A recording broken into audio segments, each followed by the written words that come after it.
Tem muitas vozes, meus irmãos, que apitam nos nossos ouvidos. Possivelmente hoje de manhã você ouviu a voz do despertador dizendo: "Você está atrasado". Às vezes acontece normalmente durante a semana, né. Acorda, desperta, você está atrasado. Você tem vozes de toda espécie. A voz da notificação do celular, de repente o que que é que você vê? Você talvez se depare com alguma cena no celular, nas redes sociais, que pode mexer com você, pode te abalar, pode te dar uma sensação de inferioridade. E também a voz do chefe cobrando, ou das pressões, os prazos chegando.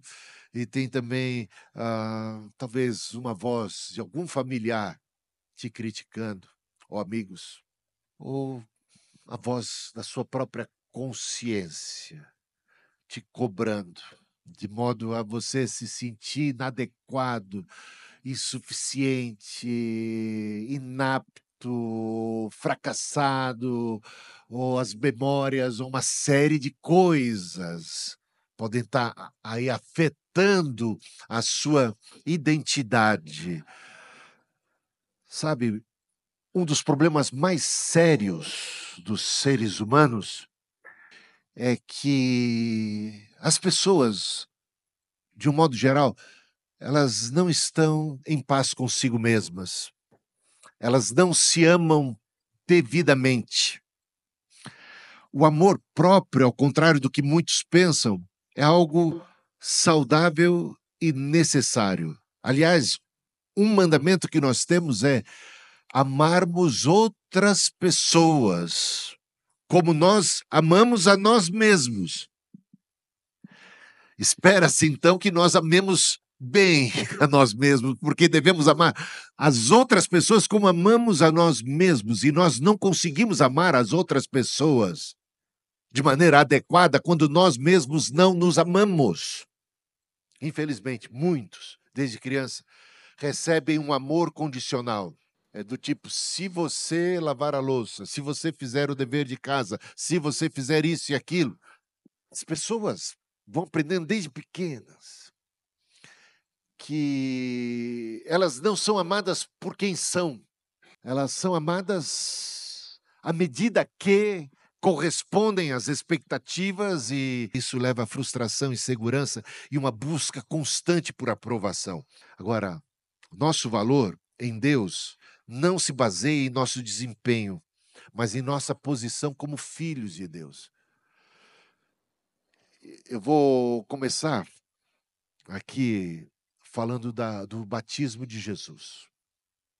É muito interessante que a voz do Pai Celestial se ouve apenas em duas ocasiões no Novo Testamento. Audivelmente, o Pai fala em duas ocasiões.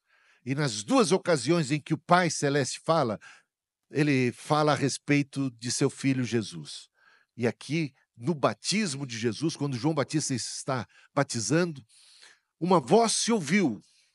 Era a voz de Deus, o Pai, dizendo: "Este é o meu filho amado, no qual tenho todo prazer. Meu filho amado que me agrada, que me faz feliz." E também no Monte da Transfiguração se ouviu a voz de Deus de maneira semelhante: "Esse é o meu filho amado, em quem tenho todo prazer. A ele ouvi, a ele escutai." Nessas duas ocasiões. Agora, chama a atenção o fato de que esta voz de Deus a respeito de seu filho Jesus se manifestou quando Jesus ainda não tinha iniciado seu ministério. Ele não tinha realizado nenhum milagre, nenhum grande feito no seu batismo, antes do início do seu ministério, antes de desempenhar qualquer tarefa. E o que isso significa? Significa que o valor de Jesus não estava em relação ao Pai, o valor que o Pai dava, o amor que o Pai tinha, a alegria que o Pai tinha em relação ao seu filho, não tinha necessariamente a ver com o seu desempenho, com as suas ações, porque nenhuma ação ainda ministerial havia acontecido até então. Identidade antes da missão. Tem uma figura aí de um bebê, não tem? Eu ia colocar a figura do meu primeiro filho, Samuel. Nasceu muito feio, sabe? Estava passando da hora. Mas quando eu vi aquele menino no berçário, o mais feio disparado de todos os bebês do berçário, sem dúvida, eu fiquei tão contente. Meu filho. Que alegria, gente. Que alegria. O que é que um bebê faz para ser tão amado, hein? Eu nem vou dizer o que ele faz, porque normalmente não são coisas tão amáveis assim, né? Chora, suja as fraldas e tudo mais. Não fala, é desdentado, depende de nós para tudo, mas é plenamente amado, não é? Pelo menos deveria ser. Deveria ser.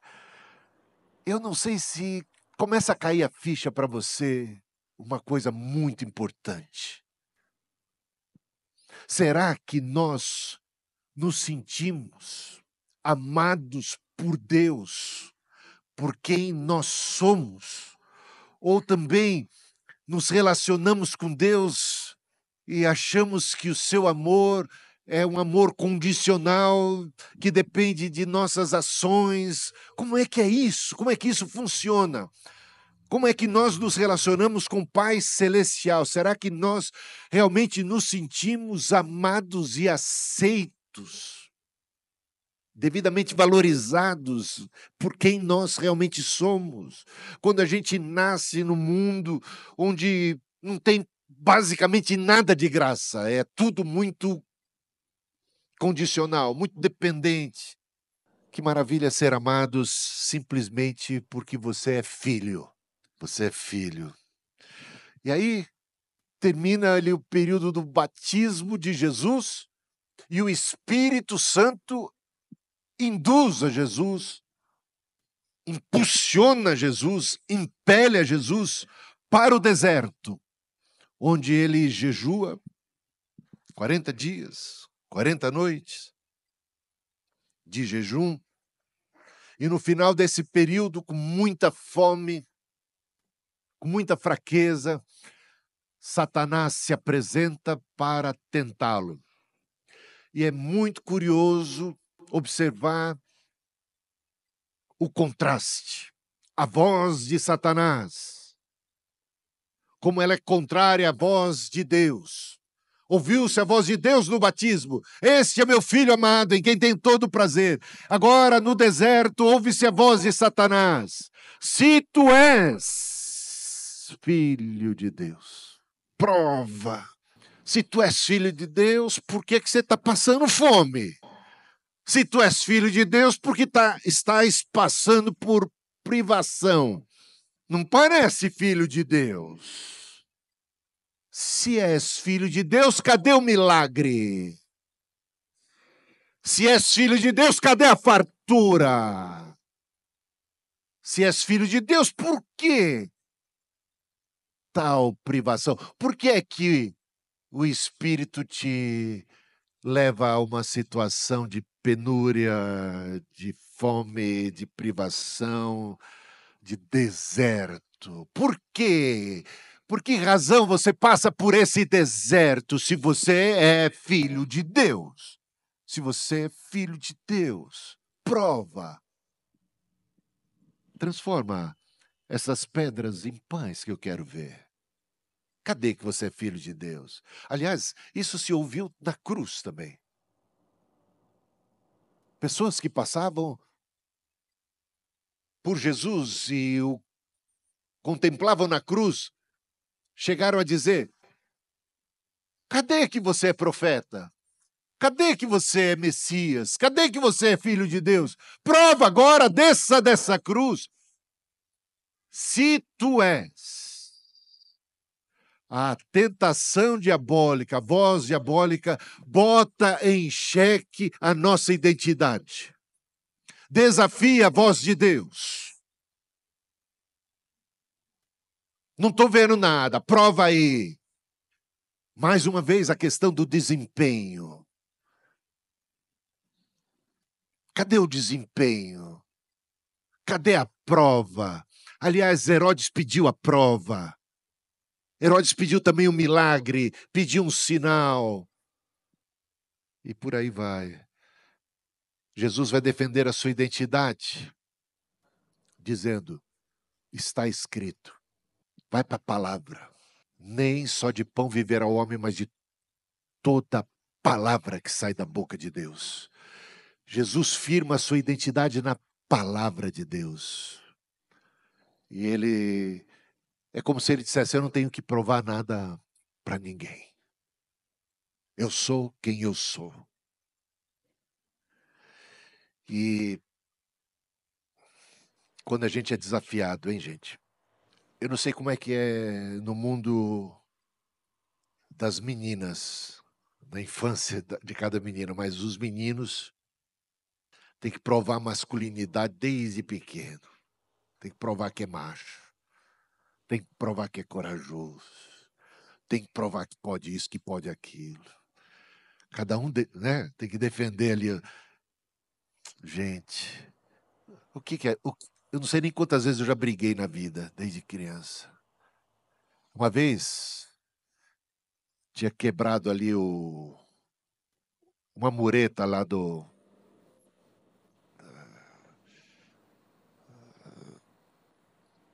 da frente assim de casa e ficou bem pesado assim, mas quebrado assim, um bloco enorme, pesadésimo. Eu tinha 10 anos de idade. E aí foi aquele desafio. Quem é que é forte o suficiente para levantar esse bloco tremendo? Aí meus amigos foram tentando e nenhum deles conseguiu. Eu falei assim: eu vou provar que eu posso. Bom, eu levantei, mas ele caiu. Eu tombei, ele caiu na minha perna e eu fiquei uns 6 meses sem jogar futebol. Minha perna quebrou. Sempre a necessidade de provar isso, de provar aquilo, de comparar-se e, sabe, de tentar se autoafirmar de alguma maneira. E é sempre essa voz, se tu és, uma voz que bota em dúvida. E a gente vai ver os adolescentes enfrentando muito isso, os jovens adolescentes. E eles fazem tantas besteiras, eles são capazes de fazer tantas loucuras para provar que eles são da turma, que eles são, sabe, para serem aceitos, para serem admirados. E, e muitas vezes é por aí que se experimenta pela primeira vez uma droga, ou esses desafios de internet, essas coiseiras, as mais loucas possíveis, que são perigosas e muitas vezes trágicas. O inimigo ataca diretamente a declaração do Pai, tentando gerar dúvida. A arma de Jesus não foi provar seu valor, mas se firmar na palavra. Agora a gente vai recapitulando aqui, então, essas tentações diabólicas, essas vozes do inferno, tem as vozes da comparação. A gente tem uma cena aí que é muito típica hoje das redes sociais. Uma das coisas que me fez uma criança feliz é que não tinha rede social naquela época. Um adolescente mais feliz é que eu vivia no alto do morro, lá de Cidade Ademar, e num contexto de pobres, entre pobres, e eu já me achava até muito legal, porque na minha casa, com 7 anos de idade, meu pai comprou uma televisão para a gente assistir a Copa, não, 6 anos de idade, a Copa de 70. E eu achava até que eu estava numa boa, porque a gente sabia quem tinha televisão, quem não tinha, porque quem tinha televisão tinha uma antena no teto da casa. E eu ficava observando, algumas casas, infelizmente, pobres, meros mortais, não têm televisão em suas casas. Eu tenho o privilégio de ter uma televisão preto e branco da Inelca. Bom, ou seja, mesmo assim, havia ainda alguma comparação, né? Veja como o ser humano é terrível. Agora, eu era feliz, porque eu vivia numa patota, naquele meu grupo, a rua de terra, e a gente brincava e, bom, não tinha muita coisa, né? A gente basicamente não ganhava brinquedo algum, o ano todo. Eu acho que muito raramente ganhei brinquedos. E a gente fazia os brinquedos. Nós éramos muito felizes. Agora, se tivesse rede social e eu começasse a ver o que, que os outros meninos têm e essas outras coisas, e os brinquedos, talvez eu acabaria não ficando muito feliz por causa da comparação. Esse é um problema sério hoje, porque as pessoas ficam se comparando e ficam vendo o que os outros têm e ficam se sentindo diminuídas, ou às vezes elas são felizes, mas elas deixam de ser felizes quando elas veem alguma cena e se comparam e se sentem por baixo da carne seca. Isso é terrível. Aliás, problema seríssimo dos nossos tempos. Então, a voz da comparação. Então, depois também as vozes da acusação, que já começa dentro de casa, das cobranças. Você é um fracasso, você errou, a culpa é sua, e é complicado, gente.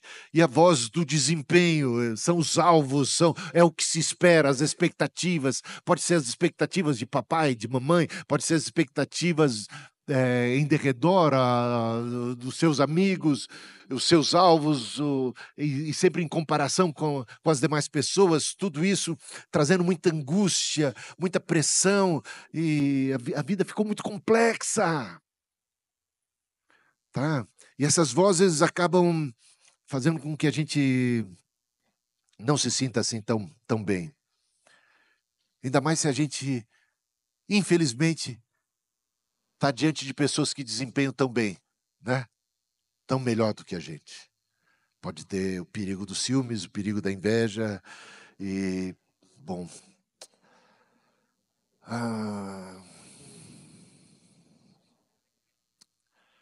Vamos supor que abríssemos agora o momento para testemunhos da igreja.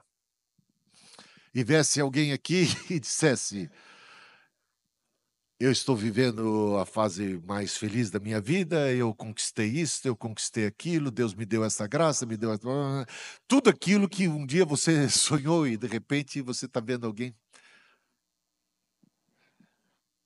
testemunhando isso. Como é que você se sentiria? Talvez isso é muito importante. Se nós somos capazes de nos alegrar com a vitória alheia, e só seremos realmente capazes disso se nós nos sentirmos muito amados por Deus, sabe? Essa é toda a verdade. Se você acha que essas realizações da vida de quem quer que seja, o sucesso, é porque Deus se esqueceu de você, porque Deus amou mais a outra pessoa do que você, se você colocar essas coisas na cabeça, gente, isso não vai bem. Aí a gente sempre vai voltar àquele ponto. A cura para todos esses problemas de identidade é nós sabermos quem nós somos em Deus e quanto nós somos amados, e independente do que é que nós temos, quais são as nossas qualidades, nós somos filhos. Isso é que importa. E amados. Aí chegamos naquela segunda vez que se ouve a voz do Pai. No Monte da Transfiguração, aparecem Moisés e Elias, testificando de Jesus, e aí se ouve a voz de Deus o Pai, dizendo: esse é o meu filho amado, em quem tenho todo prazer, a ele escutai. Acontece o seguinte aqui, meus irmãos.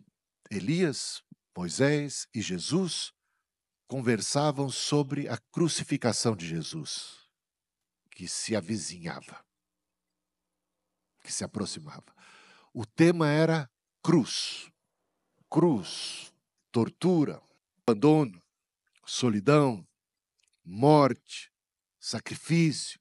Veja esse filho amado, o que ele está prestes a enfrentar. Aí eu pergunto para você, se Jesus ouvisse os testemunhos de outros cristãos que estão, de outros filhos de Deus que não vão passar por isso, que estão em prosperidade, saúde, de vento em polpa na vida. Olha o que ele vai passar. Nesta hora em que se fala da cruz, se ouve: este é o meu filho amado, em quem tenho todo o prazer, a ele escutai.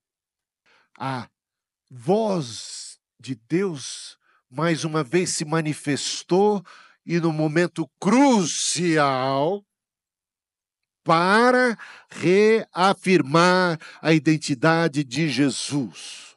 Como nós vamos precisar desta consciência na hora da tribulação. No mundo tereis aflições, mas tem de bom ânimo, eu venci o mundo.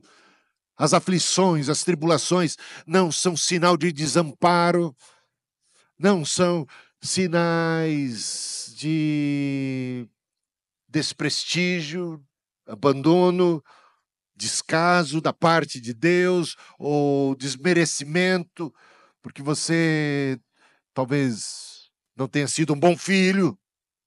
Nada a ver com isso. A voz do Pai sobre Jesus antes da cruz é esse lembrete, meus irmãos. Mesmo que o mundo te quebre, para mim, sua identidade permanece a mesma, é mantida, intacta. Aí a gente vai para Jó.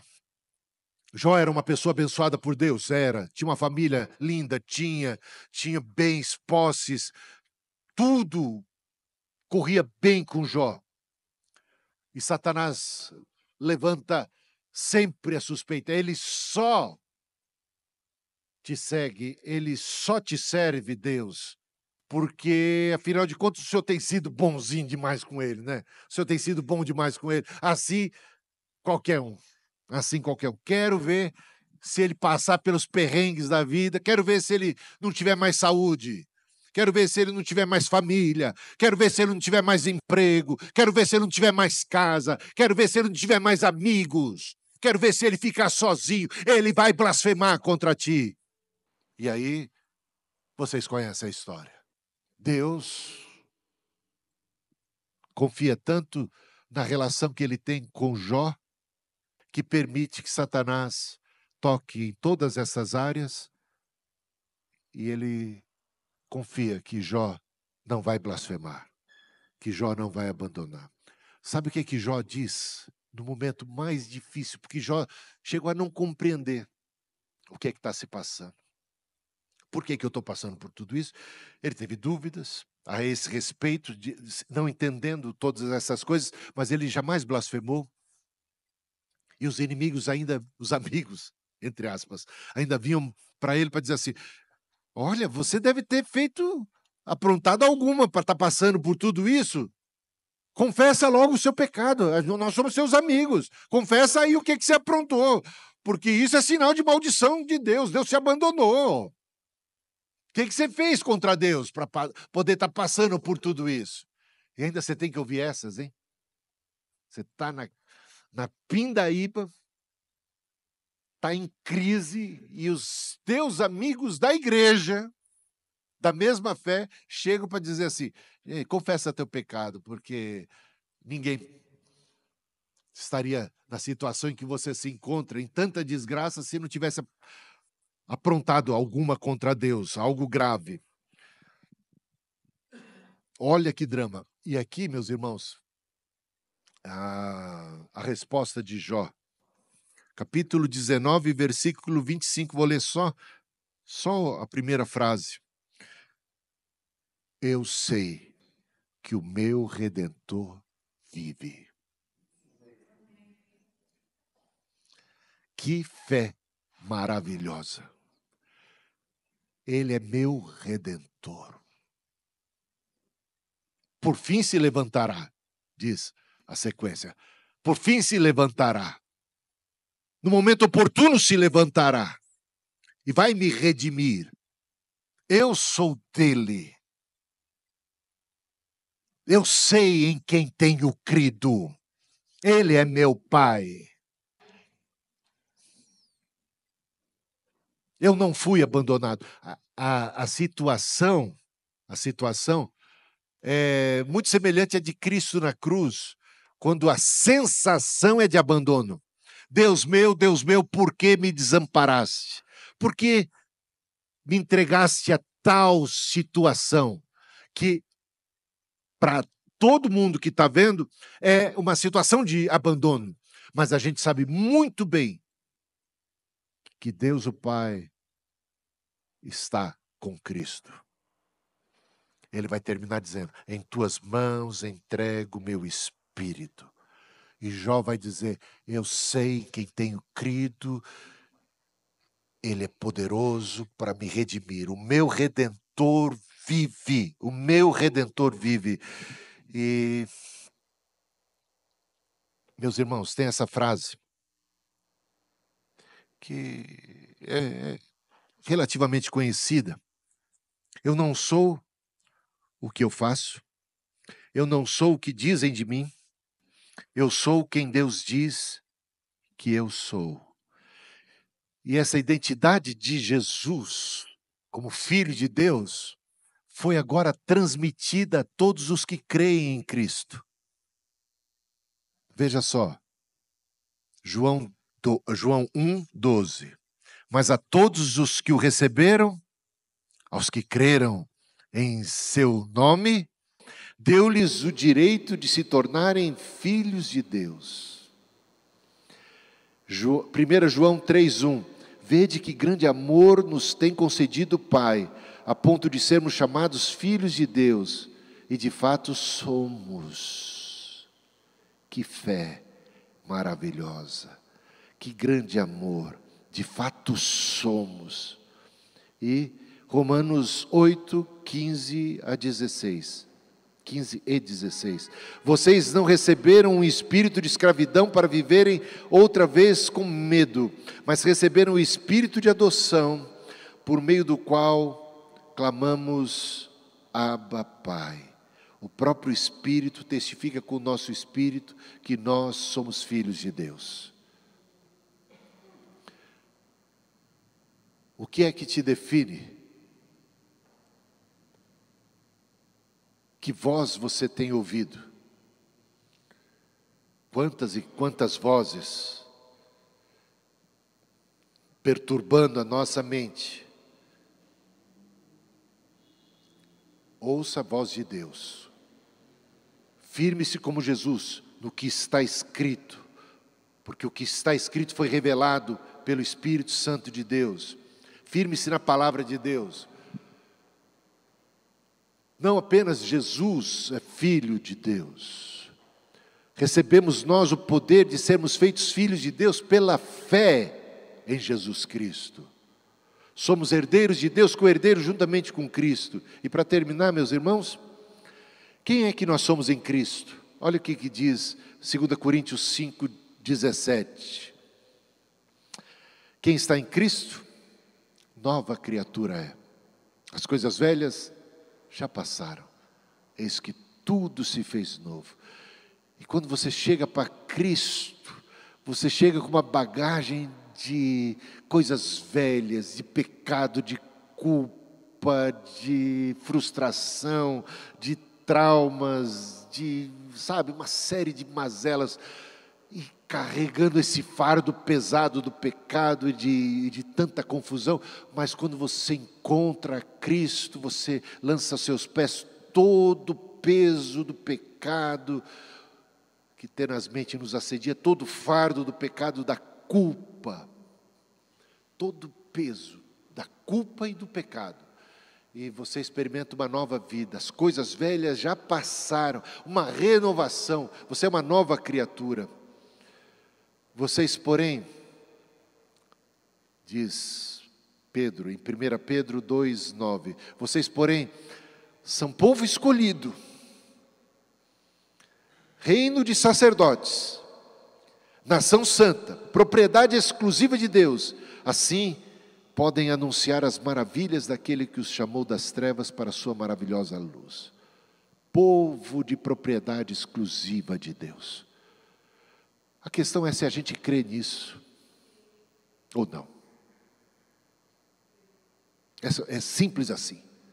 Você crê ou não na palavra de Deus? Porque se você crê nisto, você devia estar em paz com quem você é. Feliz, porque você é amado. É uma pessoa amada. Amada por quem você é. Deus nos amou primeiro. Nós o amamos porque primeiramente Ele nos amou. E nisto, Deus prova o seu amor para conosco pelo fato de Cristo ter morrido por nós, sendo nós ainda pecadores. Ele nos amou, não porque nós fomos isto ou aquilo outro. Ele nos amou independente do fato de sermos pecadores, indignos do seu amor. Vede, com grande amor Deus teve por cada um de nós, pelo fato de Cristo ter morrido por nós, sendo nós ainda pecadores. Deu-nos um amor tão grande que nos concedeu o direito de sermos parte da sua família. Gente, isso bastaria para resolver todos os seus traumas, assim, mas é num estalar de dedos, tudo mais na sua vida. Uma questão de fé, uma questão de atitude. Eu creio, Senhor, e eu creio que eu sou amado por Ti, que Tu me amas, e o Senhor me recebe, o Senhor me acolhe. Não tem dessa se Tu és. Eu sou filho de Deus. Ele me amou, Ele me chamou e Ele declarou isso para mim. Me deu esse poder, paz no meu coração e a certeza do amanhã. Como é que eu tenho certeza do amanhã? Eu não tenho nenhuma ideia do que vai ser meu amanhã. Eu tenho certeza de que Ele estará comigo todos os dias até a consumação dos séculos. E isso basta ou não? Pronto. Descansa no Senhor. Confia nele. E o mais Ele fará. Então, a paz de Deus que excede a todo entendimento humano, guardando mente e coração, é a paz do seu amor, é a paz da sua graça, é a paz da sua misericórdia, é a paz do seu bem-querer, é a paz do seu acolhimento, do seu abraço, como um bebê, gente. Pense num bebê que, independente das suas ações, é amado por seus pais de uma maneira incondicional, plena. Assim, sinta-se você também amado por Deus. Amém? E aí, cresça na graça e no conhecimento. E aí, leveza na vida. Leveza na sua vida. Deus não está com um chicote nas suas costas. Deus não está cobrando você o tempo todo. Deus te libertou, te salvou, te chamou, te libertou do reino das trevas, do império das trevas, te transportou para o reino do Filho do seu amor, para a sua família, e agora quer que você experimente isso, que você se sinta verdadeiramente amado e sinta esse amor e tenha leveza, porque agora a vida cristã vai ser fruto desse relacionamento. São desdobramentos naturais de um Deus que me ama. Aí eu vou passar a amar, gente, porque quando eu sou verdadeiramente, porque eu já sou, mas quando eu realmente reconheço que sou verdadeiramente amado por Deus, eu me sinto bem comigo mesmo, e eu me sinto bem com o que os outros são, ainda que eles sejam mais inteligentes do que eu, mais competentes do que eu, joguem melhor futebol do que eu, joguem melhor xadrez do que eu. Estou falando das coisas que eu gosto. Agora nem futebol estou jogando mais. Que miserável homem que sou, né? A vida é mais do que isso ou aquilo, não é? Gente, quanta gente mais bonita do que eu, não é? Mais saudável, mais em forma do que eu. Se a gente ficar no reino das comparações, nós vamos parar onde? Quanta gente mais jovem do que eu. E assim vai. Hoje eu estou completando 60 não, eu estou falando da minha idade quase. 45 anos de namoro. Hoje. Dia 8 de junho de 2025. 45 anos atrás. Era domingo também. Pode ver lá no calendário. Eu sei que era domingo porque foi depois do culto que a gente começou a namorar. Nem fale assim. Estamos juntos desde os 16 anos de idade. Para mim, essa data do namoro é mais importante do que a do casamento. Eu fiquei mais feliz no dia que eu comecei a namorar com ela do que no dia que eu me casei. Foi uma realização. Mas o tempo passou, né? 45 anos depois, né, Cristina? 45 anos depois. Se eu ficasse também olhando para trás, o que era, comparar com o que já foi, com o que é, eu também é motivo de ficar. Eu tinha 63 quilos naquela época. Fiquei mais fortinho, né? Mas eu não posso ficar me comparando com a Cristina, o que ela era. Eu estou muito feliz com o que eu sou hoje. Não quer dizer que eu não tenha que melhorar, tá? Não é um conformismo, não é essa a ideia, tá? A gente sabe que precisa melhorar isso, pode melhorar. Se pode, melhora. Aperfeiçoa, não tem nenhum problema com isso. Mas você não pode ser uma pessoa frustrada, amargurada. Sabe, eu vivo hoje, 45 anos depois, tão pleno e feliz como naquele primeiro dia de namoro. Lidando com esse meu tempo, esse é meu tempo, essa é minha vida, com os anos que me restam, sabe-se lá quantos, né? Então, eu era filho de Deus ali, e continuo sendo filho de Deus agora. Eu sinto o amor dele por mim lá, e continuo sentindo o amor dele por mim aqui e agora. E sei que ele seguirá me amando até o fim. E sei que é esse amor de Deus que me segura. Eu sei que é esse amor de Deus por mim que me faz bem. É isso que precisa. E ele não gosta só de mim. Ele gosta de você. A despeito de qual é a sua luta, em que fase da vida você está, em que etapa e tudo mais, pelo que você passou.